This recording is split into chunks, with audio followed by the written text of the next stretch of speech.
오늘 출애굽기 19장 7절에서 12절입니다. 설교 제목은 거룩한 첫 만남을 위하여 라는 제목으로 주의 말씀을 전하겠습니다. 옷이 날개다 라는 말이 있습니다. 사람은 생존하기 위해서 늘 의식주가 필요한데요. 서양은 의식주라고 표현하지 않고 식의주 이렇게 사용합니다. 아마 서양 사람들은 먹고 사는 문제가 더 현실적이기 때문에 옷보다 음식이 더 중요하다고 생각하는 것 같습니다. 그러나 한국 사람은 옷이 더 중요하다고 생각을 많이 하는 것 같아요. 왜냐하면 우리는 늘 외모가 모든 것을 판단한다는 생각을 갖고 있기 때문입니다. 물론 우리의 옷차림은 나를 표현하는 언어이기도 합니다. 우리가 결혼식장에 갈 때 체육복을 입고 가지 않고요. 그리고 호텔 같은 데서 식사할 때 넥타이는 하지 않아도 정장 차림으로 가려고 하죠. 그러니까 상대가 누구인가, 어느 장소에서 누구 맞느냐에 따라서 옷을 바꿔 입습니다. 아마 우리가 옷을 통해서 좋은 관계를 만들어 나갈 수 있다는 생각도 하게 되고 첫인상이 매우 중요하다고 생각하는 것 같습니다. 그러나 중요한 말이 있습니다. 바로 이겁니다. 사람은 너의 겉모습을 보지만 하나님은 너의 내면을 먼저 본다. 사람이 내면을 먼저 보지 어려우니까 겉모습만 보지만 하나님은 우리의 마음에 무엇이 있는지를 먼저 본다. 이 얘기입니다. 사무엘상 16장 7절에 보면은 여호와께서 사무엘에게 뭐라고 얘기하냐면 사람은 외모를 보거니와 나 여호와는 중심을 보느니라 이렇게 말씀하십니다. 그러니까 사람은 외모도 보고 또 마음도 볼 수 있지만 중요한 건 하나님의 기준은 내면에 있다는 거죠. 중심을 본다는 거는 그 사람의 됨됨이를 본다는 걸로 설명해도 틀리진 않을 것 같습니다. 사실 옷이 날개지만 우리 사람도 우리도요 사람의 됨됨이를 보려고 노력을 합니다. 특히 첫 만남일 때 또 아니면은 이제 결혼 상대자를 만나거나 그렇지 않으면 자녀가 결혼 대상자를 데리고 왔을 때 짧은 시간 내에 외모보다 그 사람의 됨됨이를 보려고 노력하죠. 제가 저희 아내와 대학교 3학년 때 이제 만나고 7년 연애를 했습니다. 근데 가난해서 7년 연애했습니다. 돈이 없어서요. 근데 저희 아내가 부산 사람이어서 2달에 한 번 정도 이렇게 만나고 그리고 주로 이제 전화로 이렇게 데이트를 했습니다. 근데 집은 또 불신자의 가정에 가정도 그렇게 썩 좋지는 않아서 뭐 이렇게 큰 용돈이 없었어요.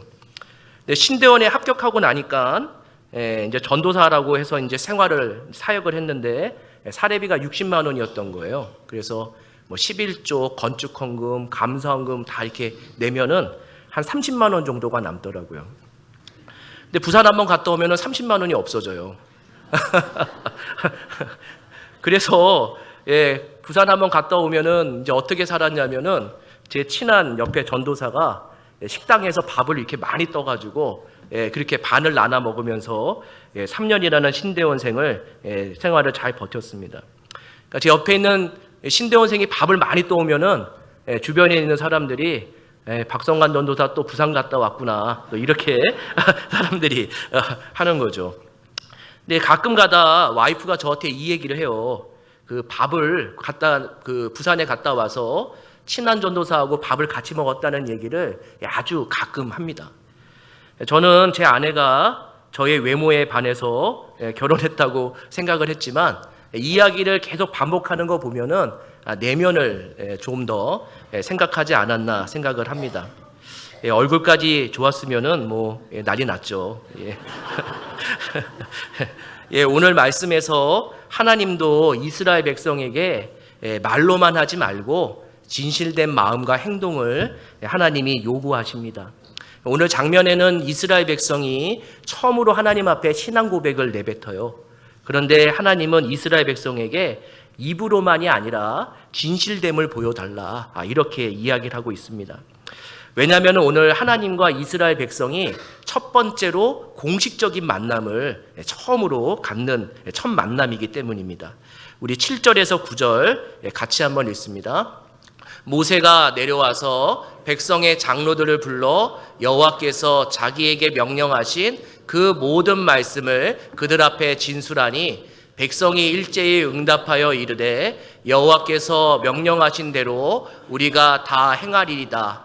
모세가 백성의 말을 여호와께 전하매 여호와께서 모세에게 이르시되 내가 빽빽한 구름 가운데서 내게 임함은 내가 너와 말하는 것을 백성들이 듣게 하며 또한 너를 영영히 믿게 하려 함이니라.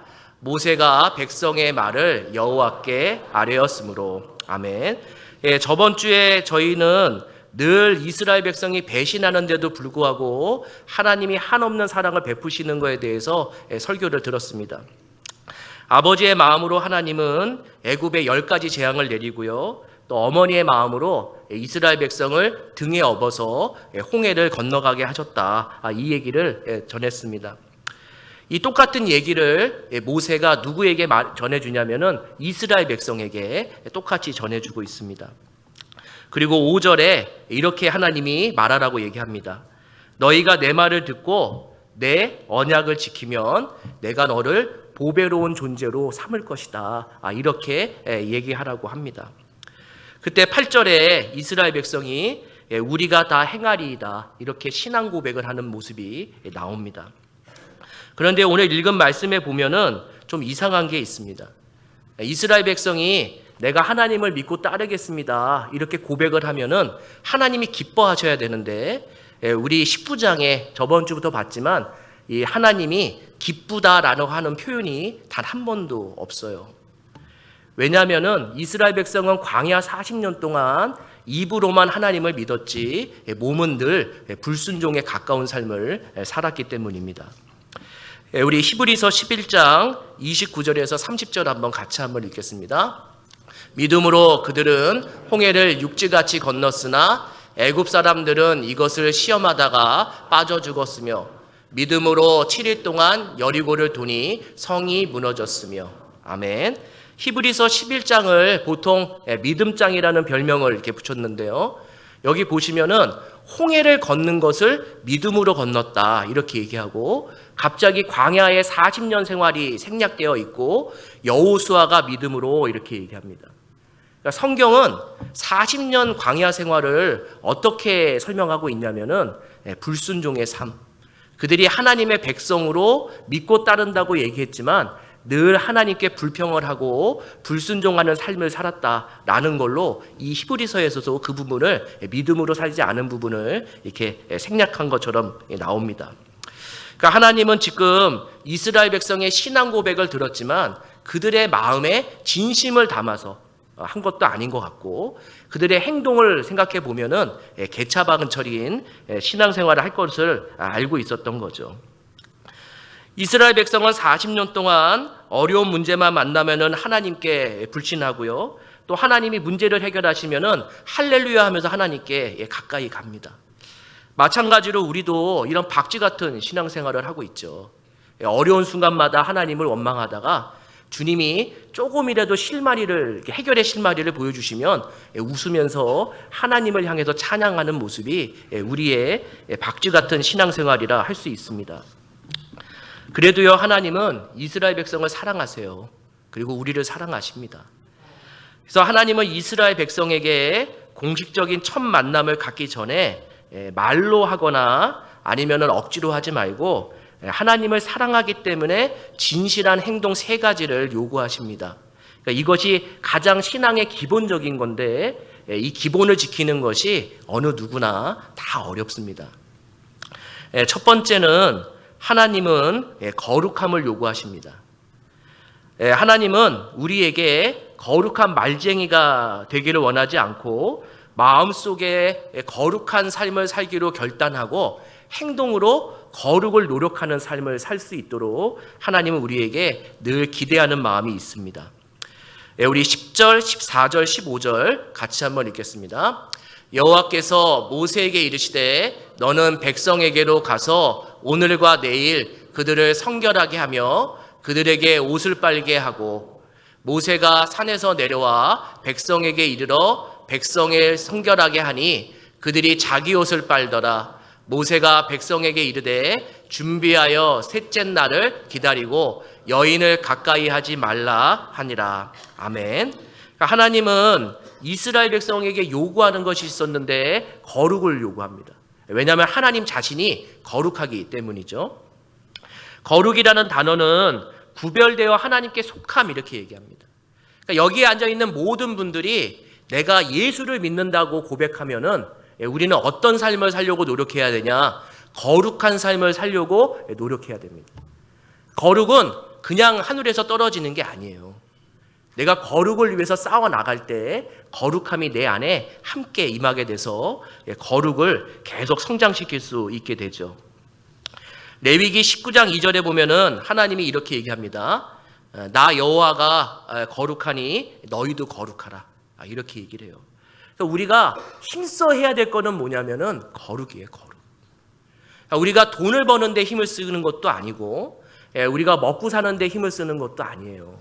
왜냐하면 주님이 그걸 다 책임지신다고 얘기했거든요.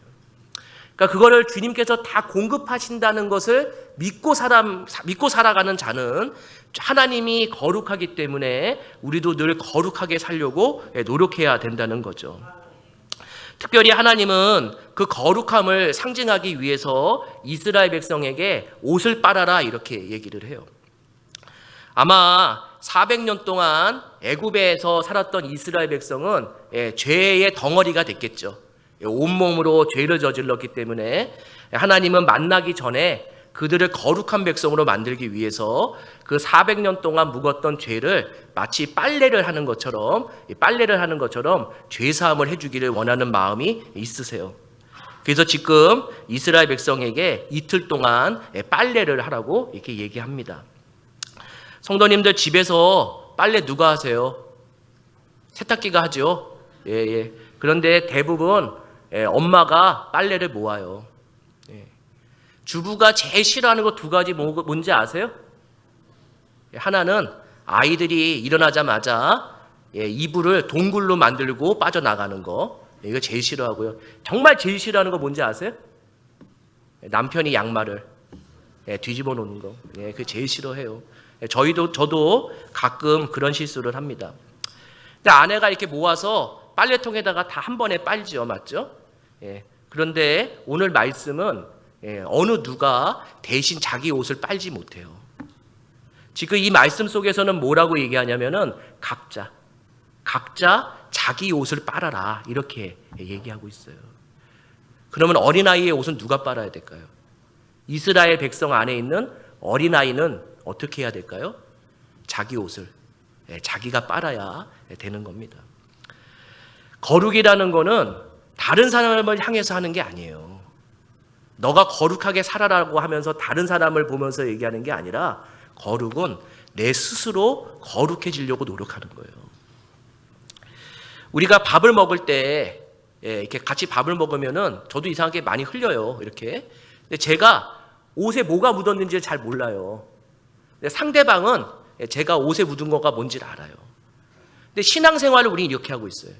너 이거 잘못됐어. 너 이거 회개해야 돼. 이렇게. 근데 정작 중요한 거는 다른 사람의 죄를 지목하는 것이 아니라 내 죄, 내가 스스로 내 자신을 거룩해지려고 노력하는 모습이 하나님이 원하시는 겁니다. 거룩은 큰 교회 다닌다고 해서 생기는 것도 아니고요. 거룩은 작은 교회에서 열심히 봉사한다고 생기는 것도 아닙니다. 거룩은 한 가지 방법으로 생겨요. 죄와 싸울 때, 죄와 씨름할 때. 근데 넘어져도 돼요. 왜냐하면 다시 일어날 수 있으니까요. 거룩은 죄와 싸우고 또 은혜를 강구하는 사람에게 거룩함이 점점 일어나게 됩니다. 근데 제가 질문 하나를 드릴게요. 200만 명이나 되는 이스라엘 백성이에요. 200만 명의 이스라엘 백성. 물이 어디서 나서 빨래를 했을까요? 물이요, 물. 200만 명이나 되니까 만약에 한 사람당 옷 3개씩만 있다고 해도 몇 벌이에요? 600만 벌이에요. 600만 벌. 그 엄청난 빨래를 할 수 있는 물이 어디서 나왔을까요? 신의 광야예요. 지금 반석에 나오는 물로 그 빨래를 하게 되는 거예요. 늘 영원히 목마를 때마다 주의 생수 같은 말씀으로 내가 새 생명을 얻지만 또 죄도 항상 무엇으로 깨끗해질 수 있냐면은 예수 그리스도의 피의 공로로 오직 죄 사함을 받을 수 있어요. 다른 사람들은 정말 싫어하는 말이에요. 예수 믿지 않는 사람은 그 죄가 어떻게 예수를 믿고 예수의 피의 능력으로 사함을 받느냐라고 거짓말이라고 얘기를 해요. 그런데 우리는요, 성경을 진리로 믿는 사람들이에요. 만일 예수로 우리의 죄가 사할 수 있다는 걸 믿지 않으면은 도대체 우리의 죄는 어떻게 해결받으실 거예요? 해결받는 방법이 없잖아요. 근데 성경이 하나님이 뭐라고 얘기하냐면은 우리의 죄는 그리스도의 피로 용서를 받을 수 있다, 이렇게 얘기합니다. 지금 이스라엘 백성은 반석에서 흐르는 그 물로 자기의 옷을 빨고 있는 거예요. 마치 내 죄를 주님 앞에 고백하고 지금 빨래하는 모습으로 이렇게 나타나고 있는 거죠. 우리는요, 죄를 저지르기 때문에 망하는 것이 아니에요. 죄를 고백하지 않기 때문에 망하는 거예요. 왜냐하면은 죄가 계속 쌓여서 그 죄의 무게에 견디지 못해서 쓰러지는 거예요. 출애굽기 28장 36절에 보면 제사장의 머리에 여호와께 성결, 이거를 이렇게 반드시 붙이고 다녀라, 이렇게 얘기를 해요. 하나님은 우리를 뭐로 삼으셨냐면은 왕 같은 제사장으로 삼았어요. 우리는 거룩한 여호와께 성결이란 말은 우리 모자에는 없지만 이 말은 잊지 말고 살아야 된다는 거예요. 거룩을 위해서 늘 살아가야 된다는 거죠. 근데 우리는요, 거룩을 너무 신경 쓰지 않아요. 거룩은요, 정말 어려운 거예요. 왜냐하면 24시간 동안 내가 죄 가운데 노출되어 있거든요. 내가 조금이라도 몸에 묻지 않기 위해서 노력하는 게 거룩을 추구하는 거예요. 키에르 케고르라는 기독교 철학자가 이런 말을 해요. 이 사람은 원래 예수를 믿다가 다시 방황하다가 아버지의 믿음을 보고 다시 이제 회심해서 신앙생활을 한 사람인데 평생 독신으로 살았어요. 그러니까 율랑녀들이 늘 이 케고르를 늘 유혹하는 문제가 있어서 마음이 어려웠어요. 너무나 힘들어서 일기장에 이렇게 씁니다. 아주 유명한 말입니다. 마음의 깨끗함, 진실한 마음의 깨끗함은 오직 한 가지 목적에 몰두하는 데 있습니다. 하나님께 속한 거룩한 목적에 내가 몰두할 때에 나는 내 마음이 깨끗해지는 것을 느낍니다. 내가 하나님께 속한 자고 하나님이 우리에게 유일하게 원하시는 목적이 있는데 그것이 거룩함이라는 거예요. 내가 하나님이 가지고 있는 거룩한 목적에 내 삶을 맞춰 나가면은 그 틈바구니가 없어서 점점 거룩해지는 삶을 살 수 있다, 이렇게 얘기를 하고 있습니다. 성도님들, 거룩에 힘쓰십시오. 거룩은요, 스스로 신앙생활을 하면서 내가 거룩함을 유지하는 거예요. 다른 거에 신경 쓰지 마세요. 거룩에 힘쓰십시오. 둘째는 하나님은 예배를 요구하십니다. 우리 11절 13절 같이 한번 읽습니다. 준비하게 하여 셋째 날을 기다리게 하라. 이는 셋째 날에 나 여호와가 온 백성의 목전에서 시내산에 강림할 것이니 그런 자에게는 손을 대지 말고 돌로 쳐 죽이거나 화살로 쏘아 죽여야 하리니 짐승이나 사람을 살아남지 못하리라 하고 나팔을 길게 불거든 산 앞에 이를 것이라 하라. 아멘. 그러니까 하나님과 신자의 만남을 뭐라고 얘기하냐면은 예배라고 합니다. 그러니까 오늘 이스라엘 백성이 하나님과 첫 번째 만나기도 하지만 첫 번째 공식적인 예배를 드리기도 해요. 오늘 성경에 독특한 악기가 하나 나와요. 나팔이라는 악기가 나와요. 나팔 소리가 들리면은 이스라엘 백성들이 하나님을 만나러 올라갑니다. 이것이 이렇게 구조가 이렇게 셋으로 되어 있는데 시내산 옆에 아래가 있고 그 다음에 시내산 기슬이 있고 그 다음에 시내산 꼭대기가 있어요. 나팔을 불면은 이스라엘 백성은 어디까지만 올라갈 수 있냐면은 시내산 꼭대기가 아니라 시내산 기슬까지는 올라가서 이제 하나님을 만나야 되는 거죠. 그런데요, 이 나팔을 누가 불었을까요? 오늘 성경에서 이스라엘 백성이 나팔을 분 게 아니에요. 하나님이 부르세요. 하나님이. 이 나팔 소리는 지상에서 나팔 소리가 아니에요. 지상의 악기로 만든 소리를 내는 게 아니라 천상에서 하나님이 마치 나팔 소리와 같은 소리를 내서 예배당으로 이렇게 예배 드릴 수 있도록 우리를 부르시는 거죠. 이 얘기는 뭐냐면은 여기에 앉아 계신 모든 분들은 이미 복을 받은 사람이에요. 왜냐면은 내가 스스로 원해서 예배당에 온 것이 아니라 하나님이 부르셨기 때문에 예배로 온 거예요. 그러니까 우리가 자는 순간에 오늘 말씀처럼 나팔 소리가 들려서 우리를 깨워서 우리를 예배당으로 인도하세요. 예배의 시작은 사람에게 있지 않아요. 예배의 시작은 하나님께 있어요. 그렇기 때문에 우리의 예배 순서를 보면은 하나님의 부르심으로 시작한다는 것이 우리의 신앙 고백인 거죠. 하나님이 이 모든 사람들에게 은혜를 주시기 위해서, 이 모든 사람들에게 죄 용서를 하기 위해서 주님이 우리를 깨우시고 예배당으로 부르세요. 근데 예수를 안 믿는 사람은 이 나팔 소리를 못 들어요. 예수를 안 믿는 사람은 어떤 나팔 소리도 못 듣는지 아세요?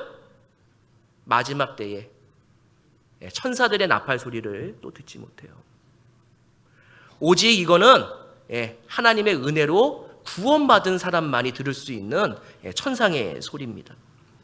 그러니까 하나님이 이렇게 불러서 이 예배당에 왔다는 것은 이미 우리가 구원받았다는 증거예요.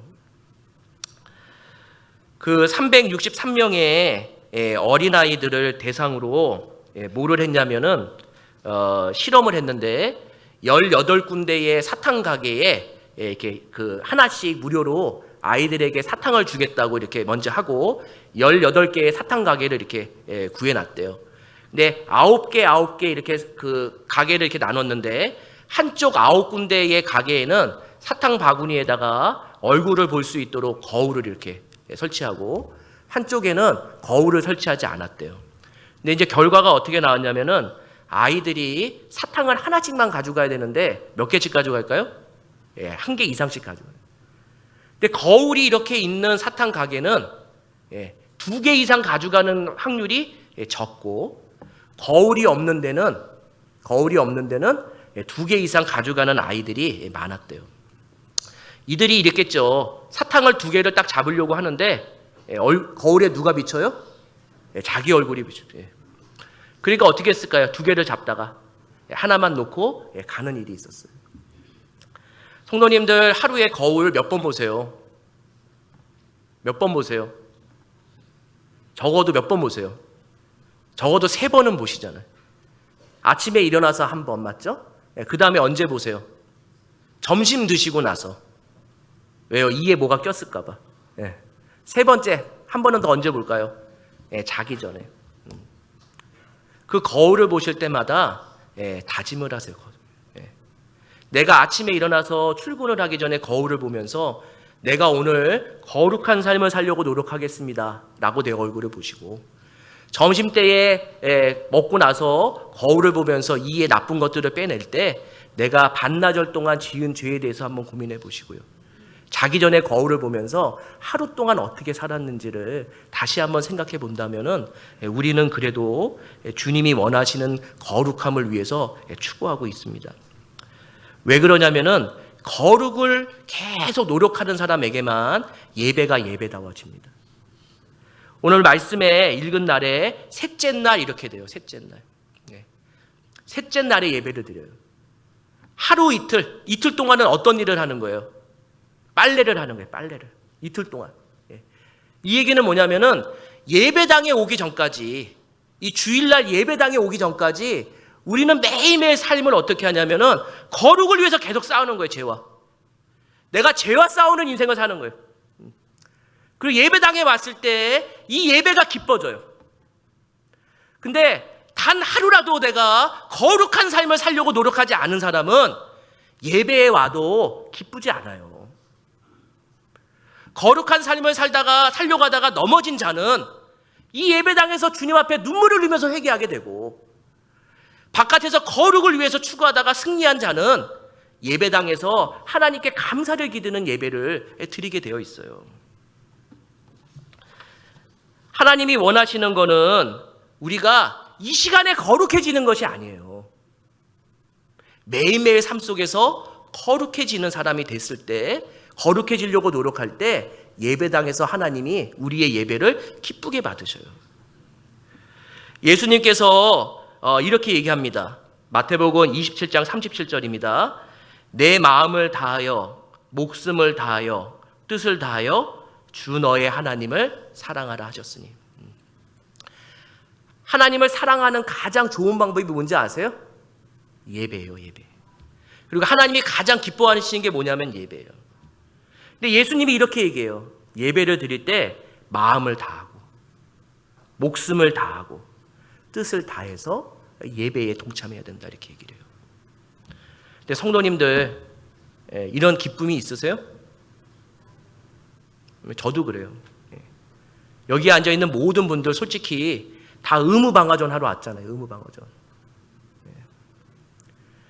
내가 천국 티켓은 반납하기는 싫고, 그렇죠? 이건 내가 쥐고 싶고, 주님이 주의성수하라고 하니까 억지로 이 자리에 앉았다가 다시 돌아가시잖아요. 그거 사랑하는 거 아니에요. 사랑한다는 거는 의무로 하는 게 아니에요. 성도님들 연애하실 때 전화 의무로 하셨어요? 제가 데이트할 때만 해도 핸드폰이 없었어요. 맞죠? 저까지는 군대 갔다 오니까 핸드폰이 생겼어요. 근데 꼭 그런 거 있잖아요. 자기가 좋아하는 사람이 나타날 때까지 불빛 아래서 기다리는 사람들. 그 의무가 아니에요. 사랑이에요. 성도님들 첫사랑에 하나님 만났을 때 첫 만남 때 어떠셨어요? 의무로 예수님을 만났어요? 아니면은 하나님과 교제하면서 하루 종일 교회에 있어도 기쁘셨어요? 근데 지금은 우리 모두가 다 의무로 신앙생활하고 있어요. 의무로. 하나님이 가장 기뻐하는 것도 예배고, 하나님이 가장 기쁘게 받는 것도 예배인데, 문제는 하나님은 아무 문제가 없어요. 예배드리는 사람의 문제가 있어요. 하나님이 7일 동안은 우리에게 다 허락하셨는데 거룩을 위해서 한 번도 힘쓰지 않고, 그리고 일주일에 딱 한 번 불러서 하나님이 예배를 받으려고 하는데도 이 하루 1시간 예배에 목숨을 다하고 마음을 다하고 뜻을 다해서 예배드리지 못하고 우리가 이러고 있잖아요. 하나님은 우리에게 상황과 형편을 보지 말고 주님 만나라고 그래요. 그러니까 만약에 이틀 동안 빨래를 하고 있거나 아니면 이틀 동안 뭐 만나러 밥을 만들고 있었겠죠. 맞죠? 그러다가 나팔 소리가 들리면은 어떻게 하셔야 돼요? 하던 일을 멈추고 하나님 만나러 오는 거예요. 그게 예배예요. 그런데 우리 그렇게 안 하시잖아요. 주일날 설거지가 다 안 끝나요. 교회는 가야 되는데. 그럼 어떻게 하세요? 저는 멈추는 적을 본 적이 없어요. 그걸 끝까지 하고 늦게 예배를 와요. 친구 만날 때는요 2시간 전부터 화장을 해요. 누구라고 얘기 안 하겠습니다. 저희 집에 사는 한 명이에요. 주님 만나려고 하면은요 30분 전에 일어나요. 이 얘기는 주님을 사랑해서 예배드리는 게 아니라 내가 지금 의무방화전을 하고 있는 거예요. 하나님은 그런 예배 원하지 않으세요.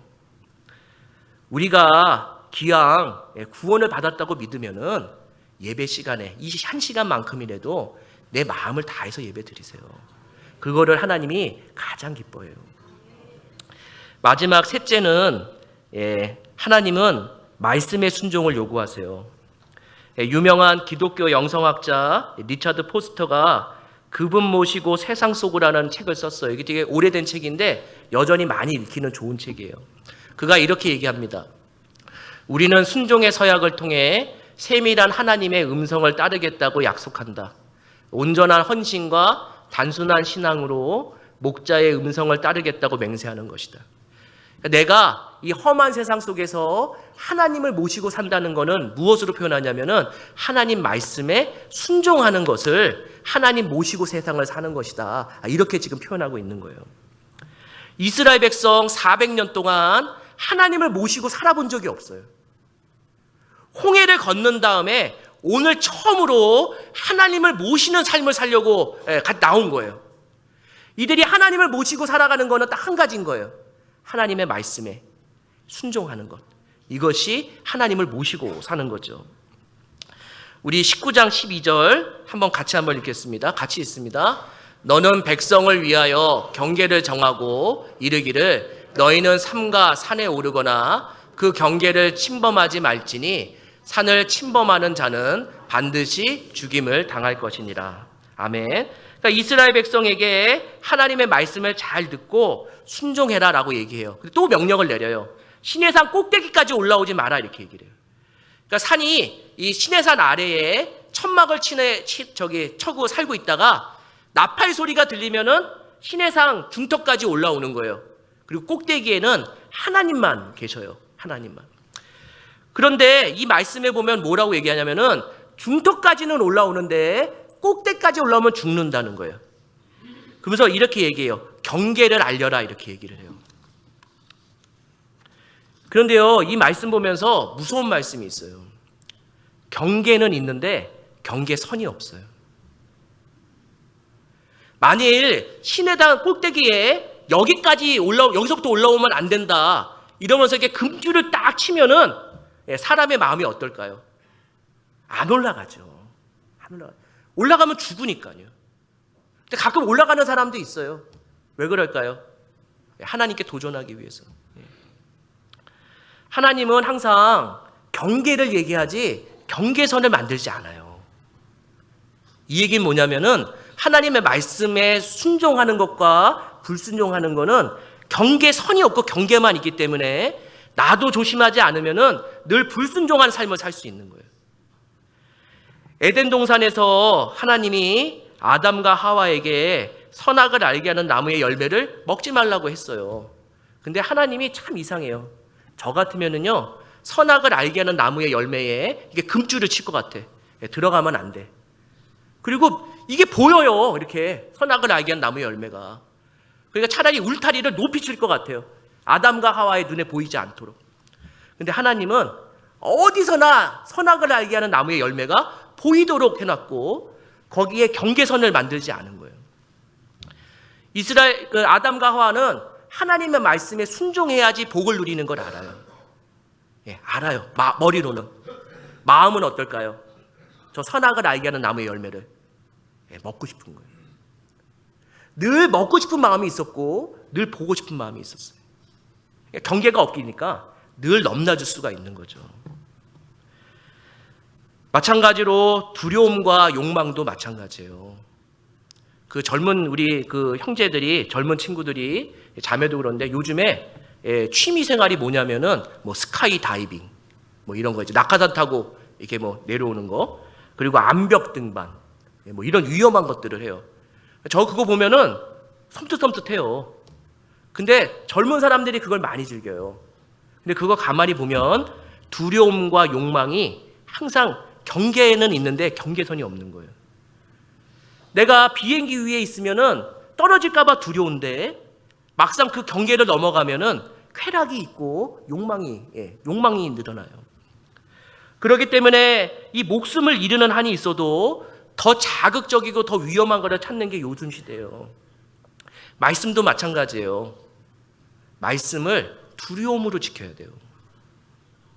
근데 말씀을 두려움으로 지키지 못하고 말씀을 내가 순종하지 않으면은 우리도 언제든지 말씀을 어기는 불순종의 삶을 살 수 있어요. 그러면은요, 인생이 망하게 돼요.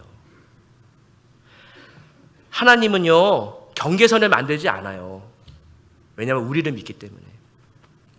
그리고 경계선을 넘어가도 주님은 또 은혜로 우리의 죄를 용서하시고 다시 일으켜 세우셔요. 근데 부끄럽잖아요. 똑같은 죄를 계속 반복해요. 똑같은 죄. 1년 전에 지었던 죄, 2년 전에 지었던 죄, 앞으로 지을 죄, 맨날 똑같은 죄는 계속 반복이 되고 있는 거예요. 주님의 말씀에 순종하시는 거, 이것이 하나님 모시고 사는 삶이에요. 하나님은 이스라엘 백성뿐만 아니라 우리에게 거룩함과 예배함과 말씀의 순종함에 이거를 갖추기를 원해요. 그래서 하나님이 이스라엘 백성에게 뭐를 선물해 주시냐면은 두려운 마음을 선물해 줘요. 하나님은 두려운 분이다라는 걸 알려줘요. 우리 16절 18절 같이 한번 읽습니다. 셋째 날 아침에 우레와 번개가 빽빽한 구름이 산 위에 있고 나팔 소리가 매우 크게 들리니 진중에 있는 모든 백성이 다 떨더라. 시내산에 연기가 자욱하니 여호와께서 불 가운데에 거기 강림하심이라. 그 연기가 온기가마 연기같이 떠오르고 온 산이 크게 진동하며. 하나님이 나팔 소리를 작게 하는 게 아니라 나팔 소리를 더 크게 해요. 그때 이스라엘 백성의 마음에 뭐가 들어요? 떨려요. 두려워요. 차라리 하나님이 만만하면 좋겠는데 자기가 보지 못했던 놀라운 것들을 귀에 들으니까 하나님은 두려운 분이시구나 라는 걸 느끼게 돼요. 그리고요 19절에 보시면은 이렇게 얘기합니다. 여호와께서 가운데에 거기 강림하시니라. 근데 원어에는 어떻게 되어 있냐면은 여호와께서 불 가운데에 걸어 내려와 거기 강림하시니라 이렇게 얘기했어요. 하늘 시내산 꼭대기에 하나님이 불로 임해 있어요. 막 나팔 소리가 크게 들리는 거예요. 그런데요 그 불에 불꽃이 어떻게 하냐면은 사람이 걸어 내려오는 것처럼 꼭대기에서 이스라엘 백성이 있는 기슭까지 하나님이 걸어 내려오기 시작하는 거예요. 두렵죠. 왜 그런지 아세요? 모세가 경험하는 것처럼 이스라엘 백성이 경험하는 거예요.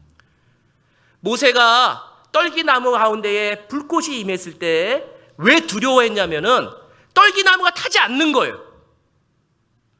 떨기나무가 타지 않는 걸 보면서 이거는 뭔가 신비한 존재라는 걸 깨달은 거예요.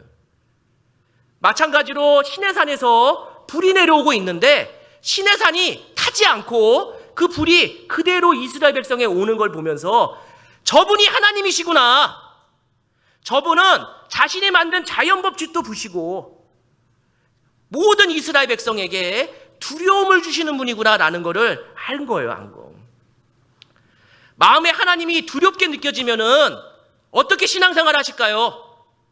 거룩해지려고 노력하겠죠. 목숨을 다해서 예배드리려고 노력하겠죠. 그리고 하나님 말씀에 순종하려고 노력할 거예요. 근데 어느 순간 우리의 신앙의 감정에 두려움이 없어요. 그러니까 의무방어하는 거죠. 의무방어. 하나님이 은혜와 자비만 내리는 분이 아니라고요. 근데 우리는 늘 은혜와 자비만을 강구해요. 왠지 아세요? 그게 편하니까. 그것만 내려주시면 내가 잘 먹고 잘 사니까요. 근데 하나님은 동전의 앞뒷면과 같은 분이에요. 은혜도 내리시지만 두려움도 우리에게 알려주신 분이에요. 두려움을 알아야 은혜가 더 커요. 그리고 은혜를 깊이 알아야 두려운 마음 속에서도 은혜가 무엇인지를 깨달을 수 있어요. 하나님은 이 마지막 예배 순간에 이스라엘 백성을 두렵게 만들면서 너희 앞으로 40년 동안 가장 신앙의 기본을 지키라고 얘기하는 거예요. 거룩한 삶, 예배드리는 삶, 하나님 말씀에 순종하는 삶. 예수님도 마태복음 10장 28절에 이렇게 얘기합니다. 몸은 죽어도 영혼은 능히 죽이지 못하는 자들을 두려워하지 말고 오직 몸과 영혼을 능히 지옥에 멸할 수 있는 이를 두려워하라. 주님도 육신의 옷을 입고 와서 제자들과 많은 사람에게 은혜의 하나님을 알려주신 동시에 하나님은 두려움 하나님이시다라는 것을 알려줘요. 그래야 예수를 잘 믿거든요. 이스라엘 백성은 지금까지 영혼을 죽이지 못하고 육신을 괴롭히는 것들을 두려워했어요. 바로 왕, 먹고 사는 문제, 아말렉과 싸우는 전쟁의 문제들, 이런 것들을 두려워했어요. 근데 하나님은 우리가 육신을 죽일 수 있는 것 같은 두려운 것들을 하나씩 이기게 하셔요. 바로 왕도 이겼죠. 만나와 메추라기와 반석의 물로 먹고 사는 문제를 해결해 주시죠. 그리고 아말렉과의 힘든 전쟁은 기도로 이긴다는 걸 알려줘요.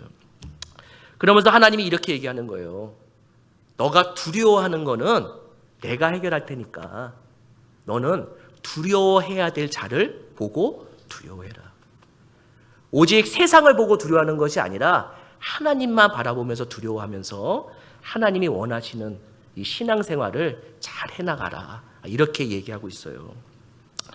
우리가 믿는 예수님 동일하게 사셨어요. 예수님이 기도할 때 이렇게 얘기하셔요. 하늘에 계신 우리 아버지여, 이름이 거룩히 여김을 받으시오며. 하나님의 거룩에 내가 손상을 입을까 봐 죄가 없는 예수님도 거룩하게 살려고 노력하는 거예요. 우리를 위해서 모델이 되기 위해서요. 그는 이 땅에서 거룩한 삶을 살기 위해서 모든 노력을 다 하신 분이에요. 그리고 예수님이 또 이렇게 얘기합니다. 나라가 임하시오며. 하나님의 나라가 통치가 되는 나라. 예수님은 이 땅에 와서 제자들과 무엇을 세우시냐면은 교회를 세우셔요. 그리고 첫 번째 신약에서의 세례교인이 누구냐면 예수님이세요. 예수님이 그 교회의 1호 신자가 되는 거예요. 그 교회를 세워서 교회를 통해서 예배를 받으시는 것이 하나님이 가장 기쁘다는 걸 안 거예요.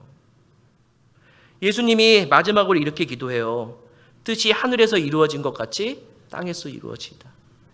하나님의 말씀으로 세상이 만들어진 것처럼 주님도 하나님의 말씀에 순종하는 삶을 살았어요.